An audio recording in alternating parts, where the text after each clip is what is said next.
Kapag katindihan ng tag-init, nakahanay noon sa gilid ng lansangan ang mga munting ponda na nag-aalok ng pampalamig na halo-halo.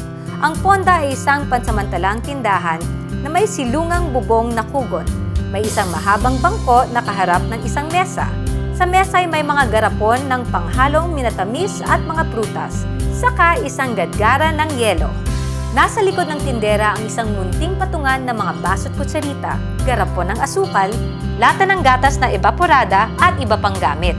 Ang panghalo ay karaniwang binubuo ng sariwang prutas, kinudkod na milon, makapuno, kinutsarang mangga at kaimito at minatamis na munggo, garbanzos, kamote, rimas o langka, gulaman, kaong at saging na saba. Nangangalahati ang baso sa mga ito. Isinisiksik sa ibabaw ang ginadgad na yelo, nilalagyan ng asukal at pinatutuluan ng gatas. Kung minsan, tinatampukan ang halo-halo sa ibabaw ng halayang ube, leche flan o pinipig. May halo-halo na sabaw ng buko sa halip na dilatang gatas ang ginagamit.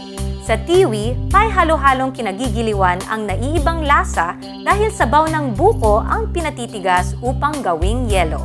Halo-halo, paboritong merienda lalo na tuwing tag-init sa gisag kultura ng Pilipinas.